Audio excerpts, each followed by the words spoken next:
Welcome back, fellow armchair generals. This is Gamer1745 here with my continuing playthrough of Hearts of Iron 3 with Black Ice 9.11, and of course we're playing as Japan.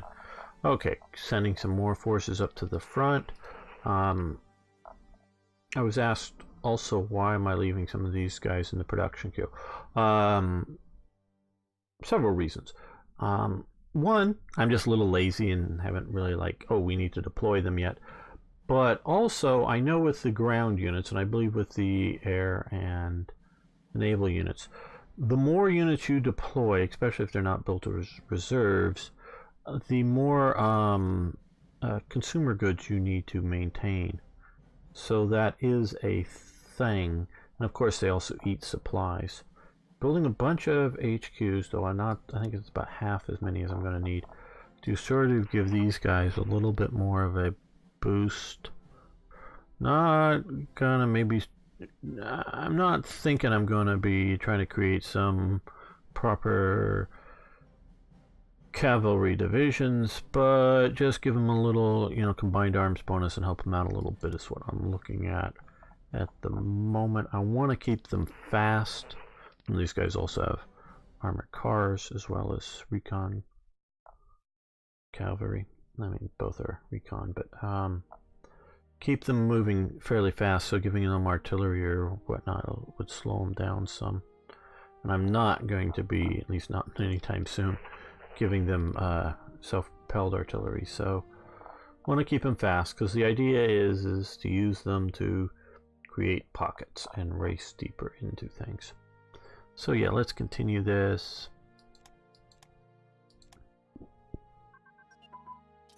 And assault concentration has advanced. Very good.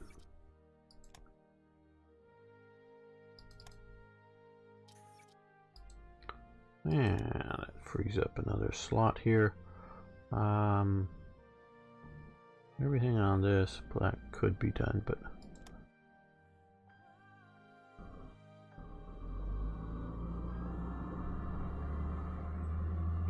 well, we've got a lot of naval infantry, so we're going to do some of that.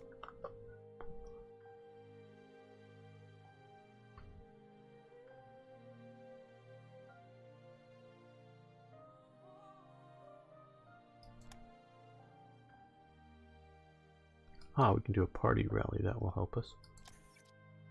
Yay, the leader speaks.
Okay, well, we're sending supplies to both places.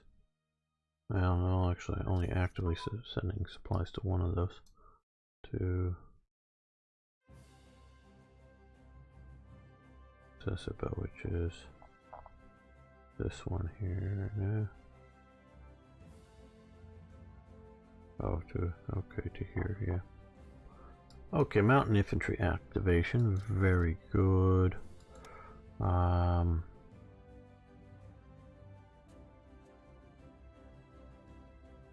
Yeah,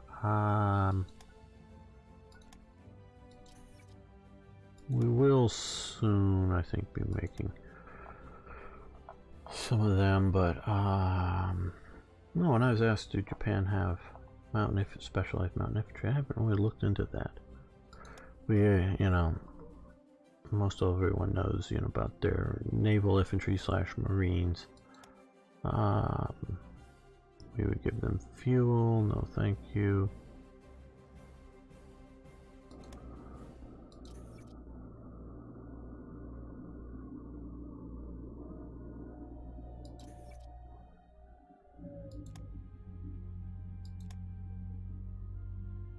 Well,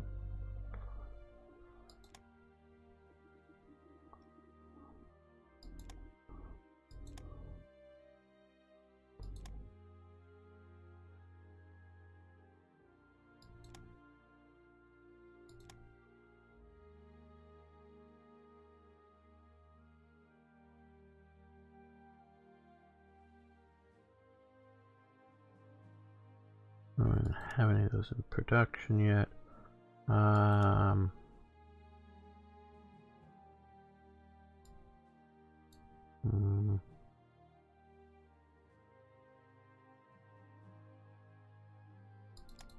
That looks like a good plan.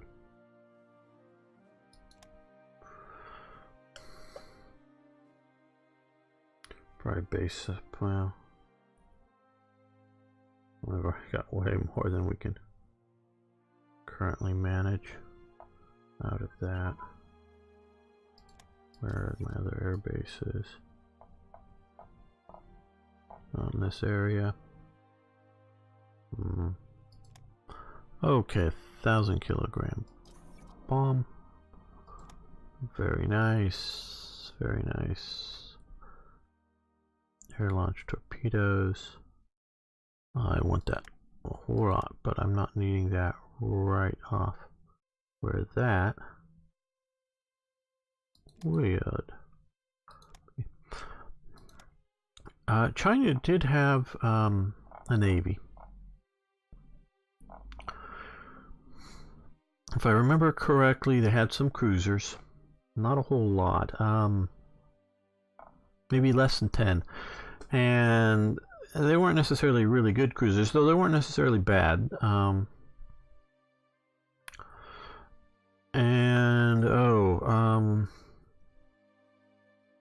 There were several factions, like there are sort of in these guys. There was one faction that was more loyal down here, that they did sort of get some of them up to Shanghai, and they weren't terribly pleased by it. The ships that were sort of forced up to there. It didn't do too much. Some of their biggest or best actions by the Chinese Navy was them sinking themselves to try to block some of these rivers or harbors or whatnot. It was really pretty pathetic. But it did exist. And I'm expecting to have little or no resistance from them.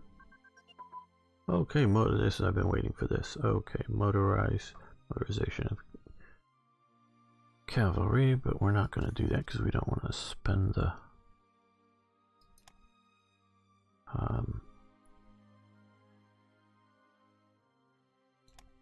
no support units. Motorized support.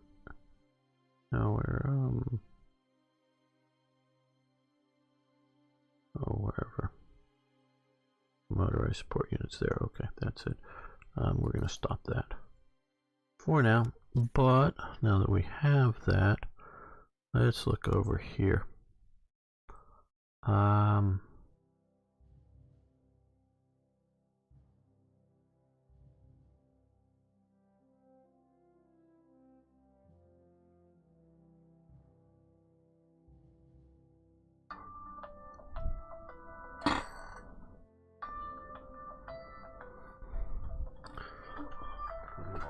Turn that.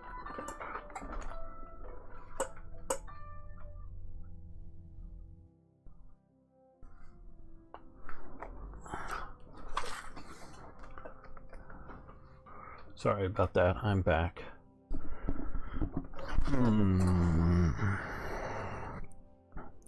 I went with regular here just because I didn't want to overly burden or cost these units, because that's what is going to fuel consumption more here. I don't know. Let's do...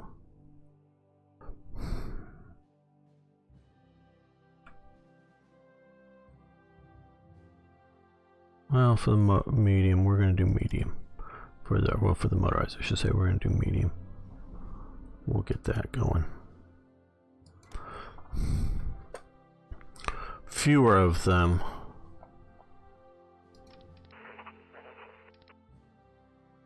Waiting for fuel. Not really sure why we need the fuel there.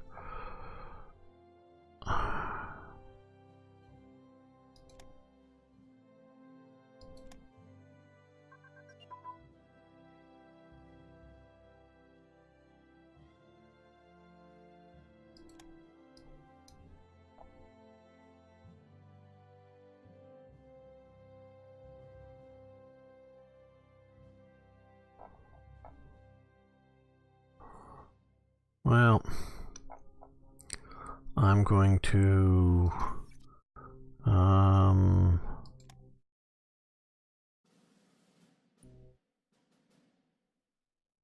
we're going to do this. We're going to create, okay, close. I want to, okay, so what is this? Diane.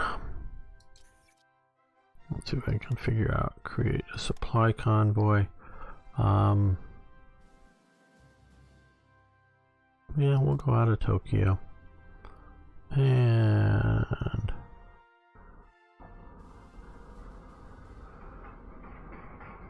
thank you, very noisy truck. There we go. And for Hulu Dao. Okay, yeah, I guess we'll also go out of Tokyo.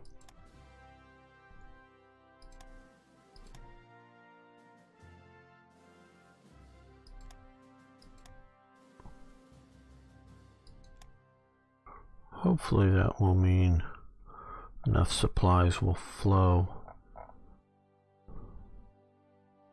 into here. That's okay. Road networks have advanced supply throughput, supply production, and transfer cost is down, so that's all good. Now, railroad network. I'm so tempted to continue that.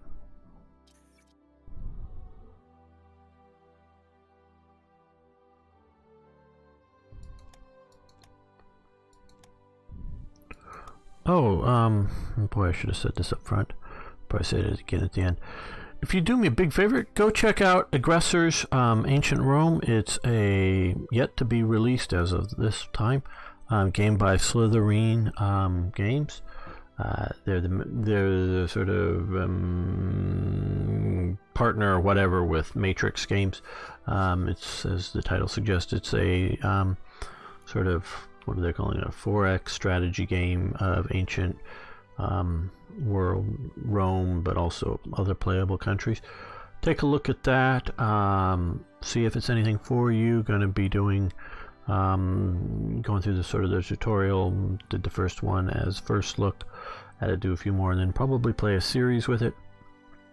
But I'd really be appreciative if you just go even just take a few second look at it.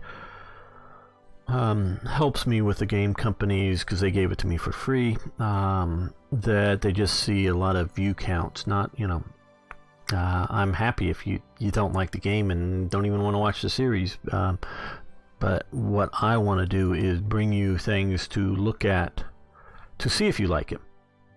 You know, I'm not trying to sell you on it, not trying to get you to buy anything, and that's sort of why I'm saying this here, because they're probably not going to watch this. I mean, if you like it, yeah, get it. But I am trying to get you to sort of do me the favor and bump up the view count a little bit by just going in and taking at least a quick look at it and determining what you think about it.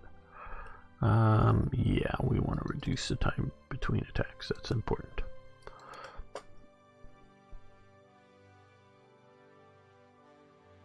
So Yeah, if you just go in and take a look. And you could also like that while you're liking other videos. Okay, we have this guy here. He's motorized, light, fairly quick. And we're going to pair him with one of these commanders here. And we're going to, because you don't need to have both one of them battle commanders and an HQ. So we're going to take that HQ out. And we're going to split it off. Nope, you're not liking that. Okay, okay, hopefully we can get that transferred over into here. There we go. It liked that well enough. So now we have a little bit of combined arms bonus. And just mainline and main unit and a recon unit. Recon, so that will help. Don't know if it really speeds it up much. Like sort of roughish hills here. But I'm hoping to, like I say, come out and around. While pushing here, I'm not going to not push, but that's where we're sort of hopefully be able to punch through these guys pretty easy.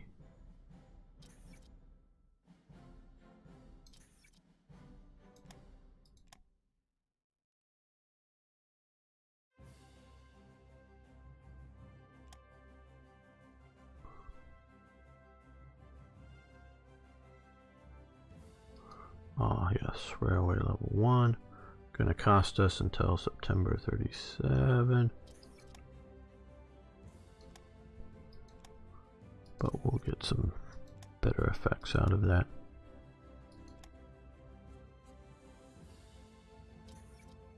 Here in that, if I see, and so we got some of the bonuses where we're getting the bonuses from the techs. Now we're also getting this bonus too, so supply throughput and IC efficiency for production. Okay, Amelia Earhart disappears. The famous aviator Amelia Earhart, the first woman to complete a solo flight across the Atlantic, has disappeared along with her navigator Fred Noonan near Howland Island in the middle of the Pacific Ocean. The two were attempting a flight around the entire world, not all without stopping, obviously.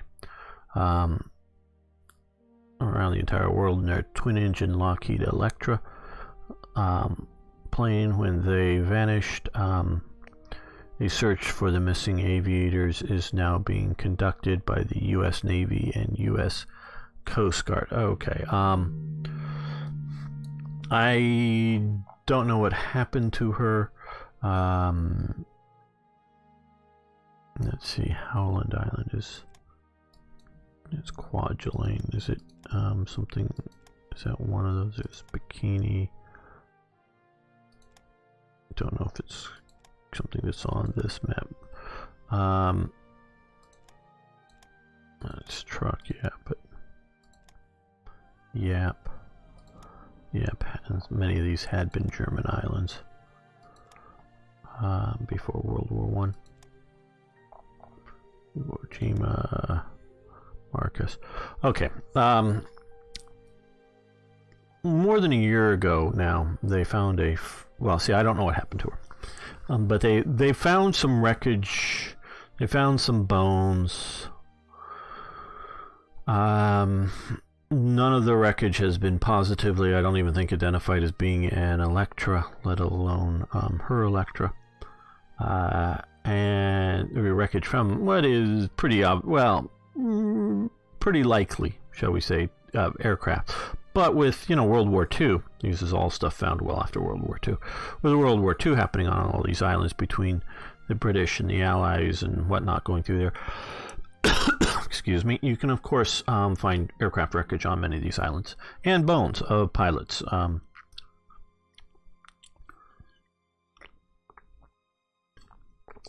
I don't know if they've been able to look at the DNA of any of the bones well enough. Don't know. There's no conclusive stuff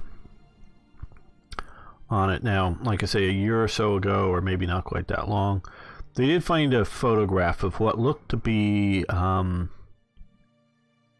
backside of an androgynous European, wearing pants and that kind of thing, and a sort of profile picture of another European man in amongst a bunch of Japanese, and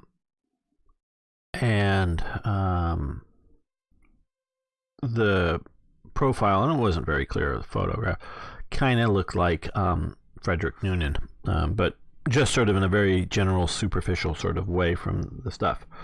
And so I looked into it, along with a lot of other people. And the photograph had come, and the photograph isn't, and also you see in the distance a cargo ship, tramp sort of steamer type cargo ship of the time, and what looks to be floating behind it a barge with what looks to be an aircraft on it. And again, this is sort of at long range out there, sort of in the background, could be a Lockheed Electra on it. And so there was briefly a lot of speculation that this is photographic evidence that she made it down, and the Japanese then kills her later. Well, I looked into it.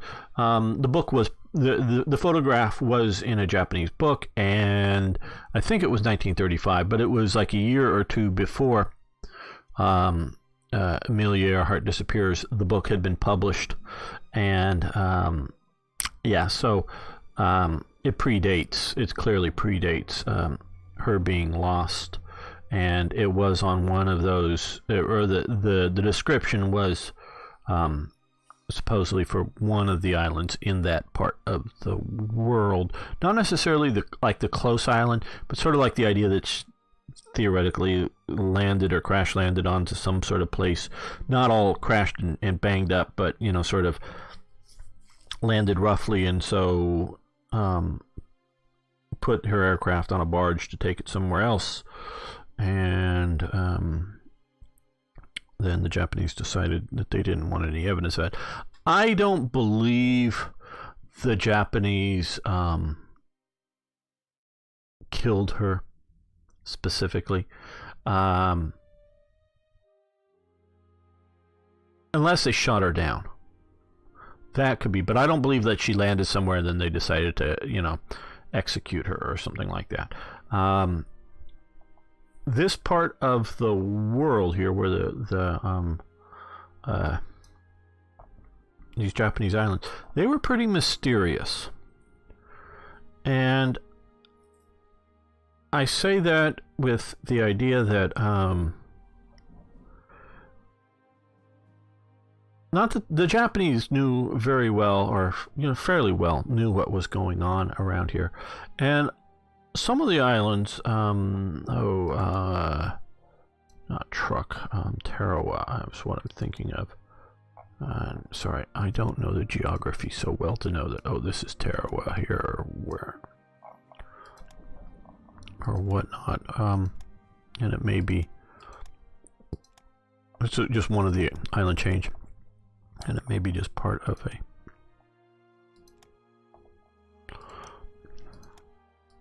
I'm not even sure which ones are which, or how many are, because both of the, no.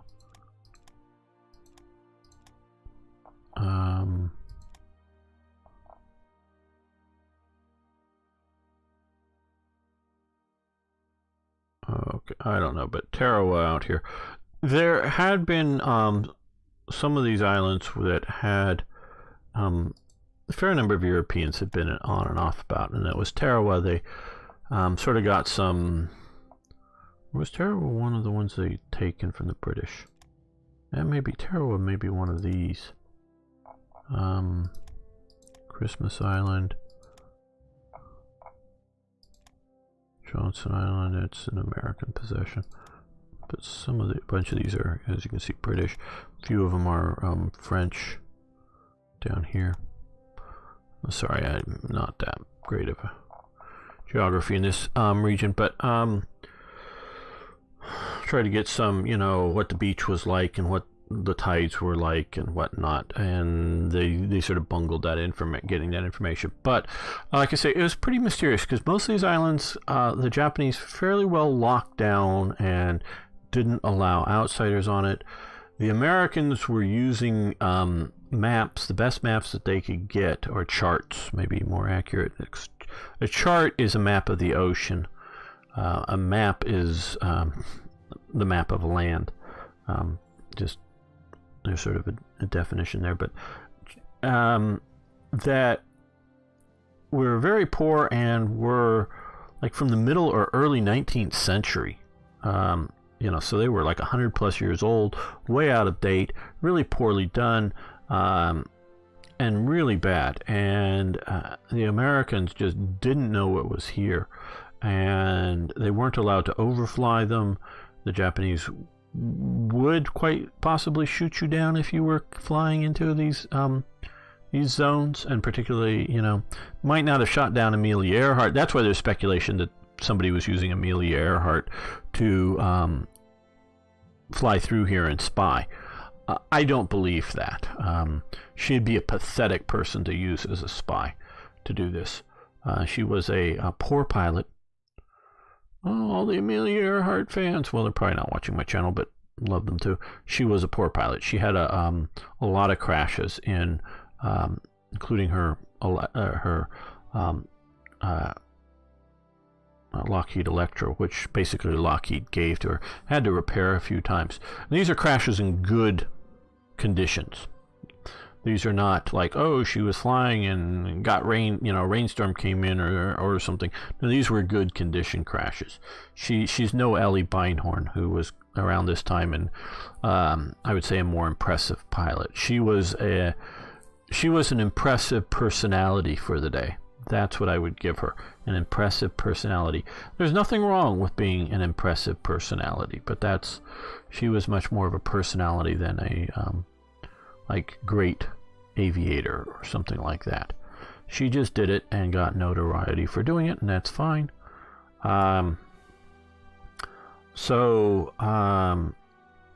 These were very mysterious in that sense. That eventually, at one of the islands that the Americans took, they found they were able to find a big cache of maps and charts for all of this sort of Japanese region that the Japanese hadn't destroyed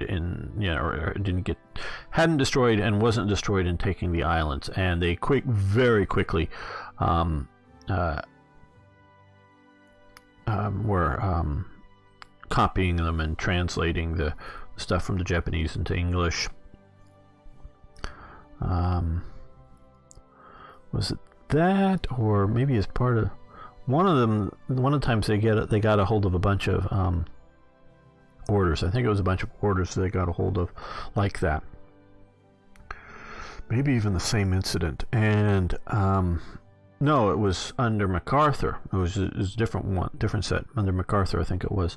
They captured that was more down in here. They captured a bunch of orders that that had been like filed away or whatever equivalent of, and they captured a bunch of those things, and including some fairly recent stuff in one of these places, I forget where, but and they translated them and sent them off to was dealing with the Navy, sent them off to copy the translation to Pearl Harbor, and it didn't make any sense. Just wasn't quite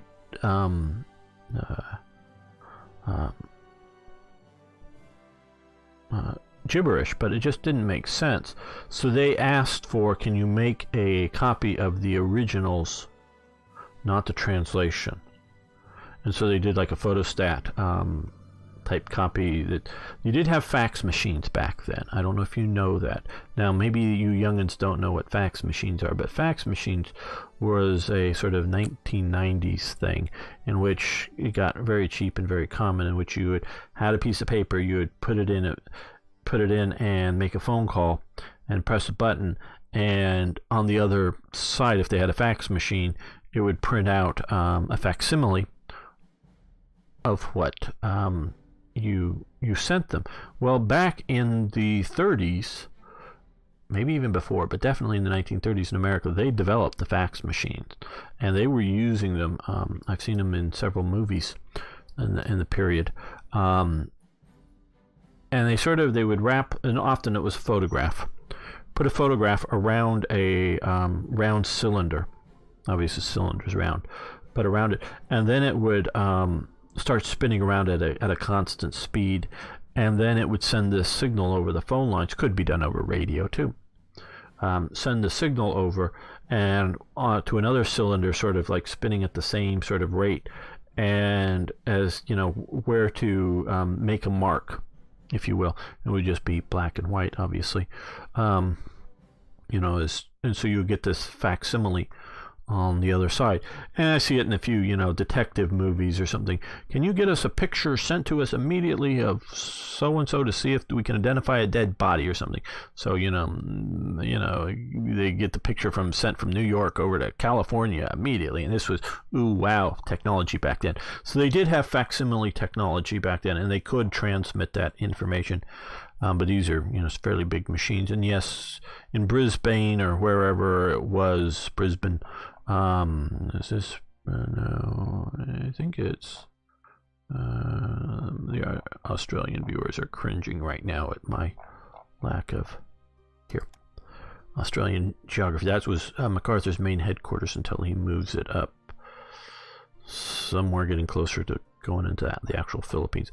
I think it was from MacArthur's, but it was from one of these things.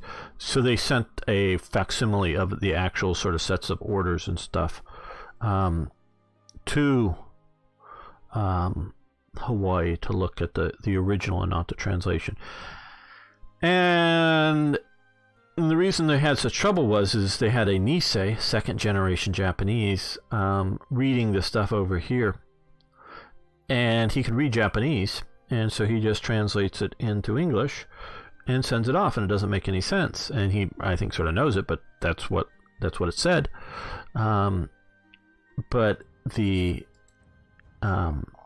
Anglo-Americans who had studied in Japan and knew Japanese culture even better, looking at the original Japanese, could understand the way the language was used. There's a lot of idiom, and I know I'm speaking to a lot of non-English speakers, and that's sort of a obscure term. My father would want to know what I was saying. Idiom is not quite slang, but sort of context and sort of specific language, of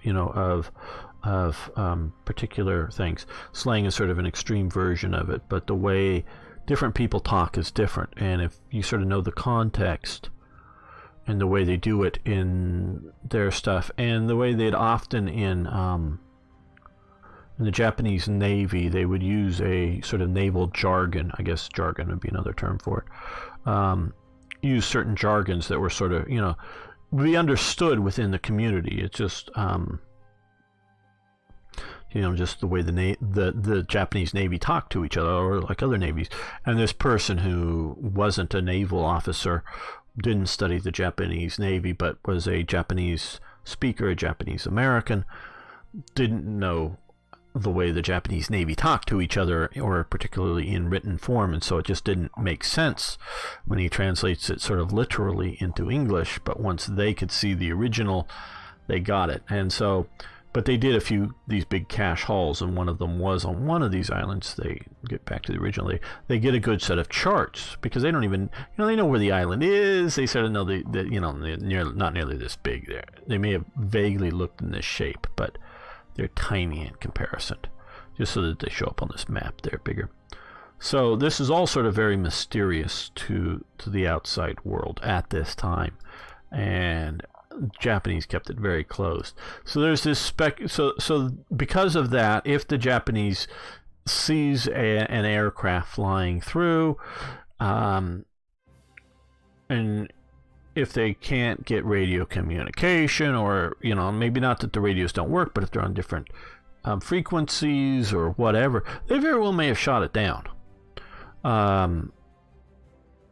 But I don't really think that there was a specific plot to shoot her down, or that she was being a spy. She's just not that good. Not going to get that much good information. So if she had landed somewhere, I think the Japanese would have got her out. Though if she crash landed somewhere and was injured or something like that and was dying, they might just not want to admit to that. But we don't know what happened to her. So I don't currently. And I was looking at that photo, and it made me really think. And so I really dug into it, and I found a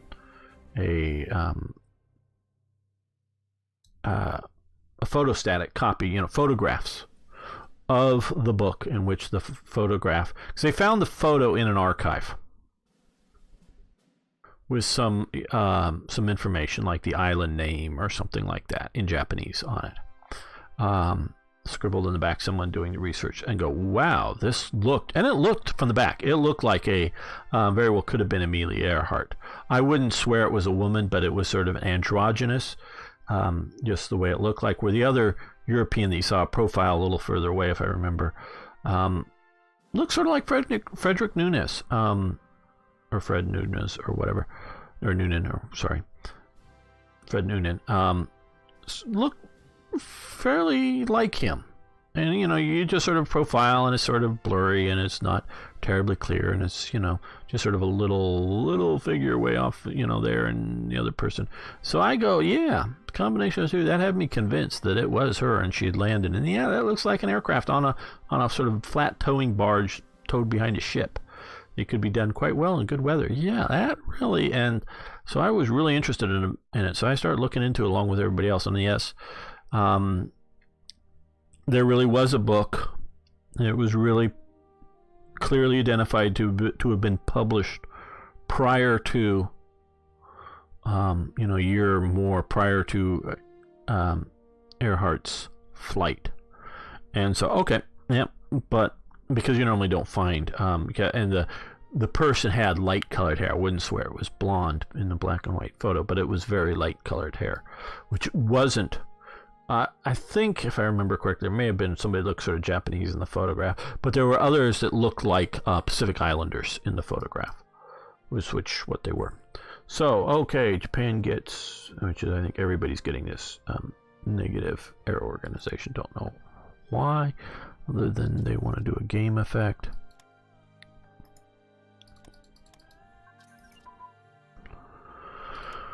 Okay, small caliber cannons. Oh, and now we can start doing more stuff. Great. So small caliber guns, we're going to stop. We can do medium velocity guns. We could do light armor. We don't have any medium armor, but we have light armor, so we want to get light armor done first. Then we will do other things to get medium armor. Okay. 1937 Historical Division's headquarters. Your Imperial Highness, shall we form the 13th Division HQ near Tokyo? This event will set in place the training of the 1930 Historical Division HQs. Choosing no will deactivate any subsequent Historical Division HQs from being formed. Okay, train the HQs. Sounds good. Let's say in Tokyo. So what that's giving us is a 13th thing instead of just having,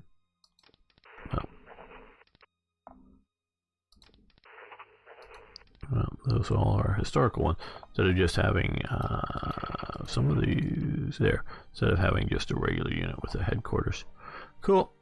So we can use that when we build more infantry or other divisions. Very good.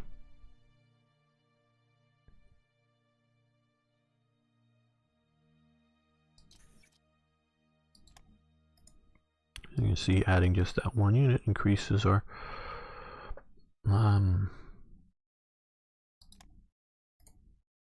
supply needs. That's sort of why I haven't, like I say, haven't been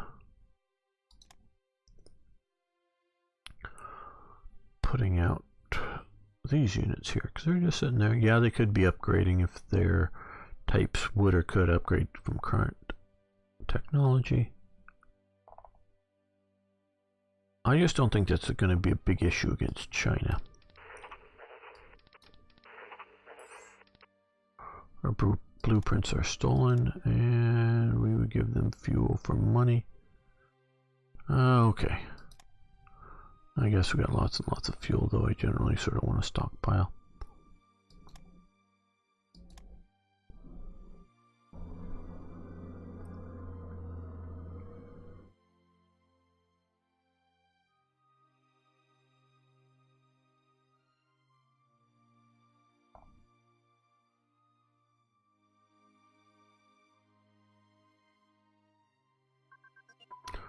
Air Force HQ is very good.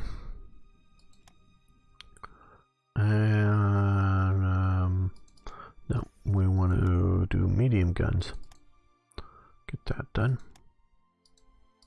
And that should give me an event. Okay. We want to study for this. Okay, like all headquarters units, Air Force direct controls, okay. Now.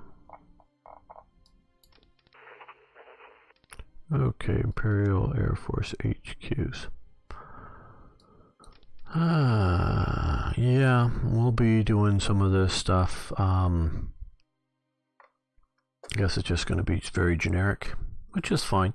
But we will probably be renaming one for Bomber Command, one for Fighter, a Transport one eventually, and a Naval Bomber type command as well.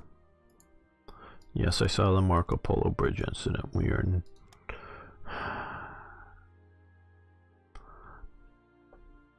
I may test it out off camera, but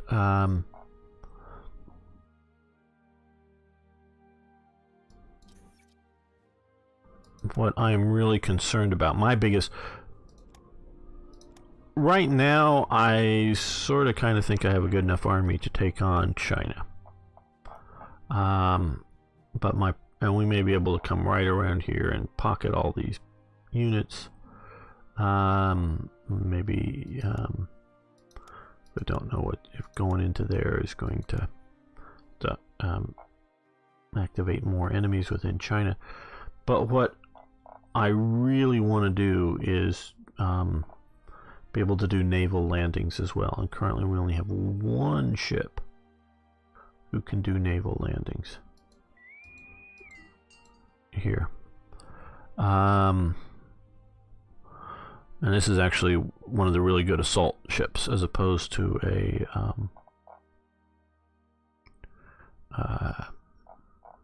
landing craft. But I want to do landing craft to be able to do that. And I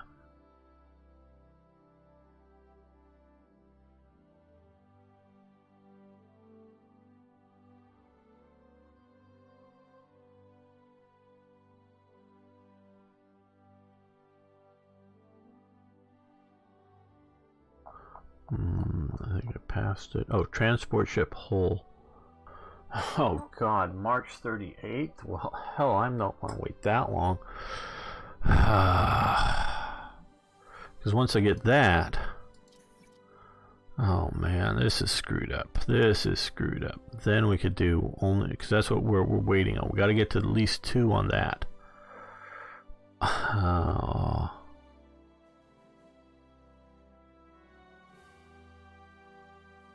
Japan had landing crafts, people.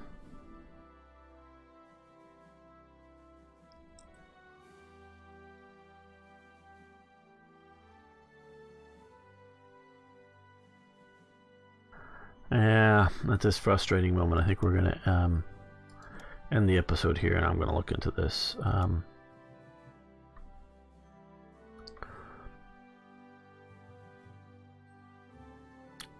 It's not that I can't wait till March 38th, because I was sort of kind of thinking of doing it either late 37 or early 38, but then we have to start the landing craft research, and then once we get that completed, then we've got to build the damn things. We're looking at a 39 kind of situation here. And Japan had landing crafts, and we're using them in China. Definitely in 38, because I've been collecting photos, and one or two have been associated with events in 38 in China. Meaning I don't know for sure whether the person that's talking about the specific event has collected the photograph reliably from that event, or simply that it's just a picture of Japanese troops landing in China using landing craft.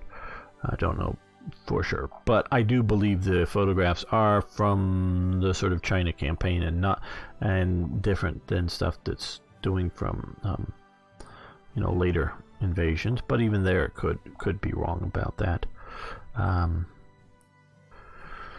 But the terrain just doesn't look too tropical, so it looks more like up here, I would say, from the black and white photographs, which I'm not sure. They definitely don't look jungly to me, though. Again, black and white photographs could just be mistaken things. And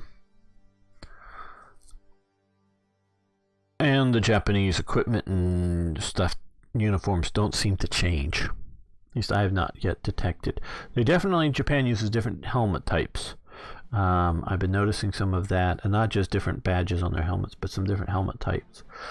But I think that they're just limited production runs of various helmet types, and not, helmets before 1939, helmets after 1939. And this looks like that division got an oddball batch of helmets or something. But I still don't know for some of it. But I definitely. They had landing craft.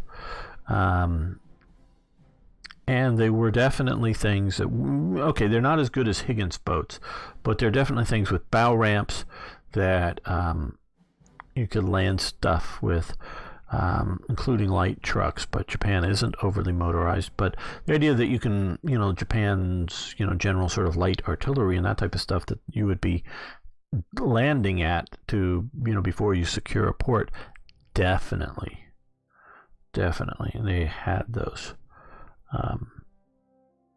but their hulls were a little more boat shape than a Higgins boat kind of thing, which so it means it's a much better boat, going through the water, which may mean that they're better, not necessarily better landing craft, but just better for what the Japanese needs to do. So I may go in and see about tweaking that, and I know there's a couple ways I could go about doing that, and I may do that because I want to be able to do landings, and I don't want to depend on pure one thing of them. So thanks so much for watching. Thanks for liking the videos. If you haven't already, please subscribe to the channel. And hey, if you haven't, go check out that Aggressors Ancient Rome video, which will have already been up by the time you're seeing this. Love you to check that out for me. Just take a look. May not be for you, but I'd appreciate that. Helps me out some. And of course, please post questions, comments, suggestions, corrections. Love hearing from you. See you next time for more. You got it. Hearts of Iron.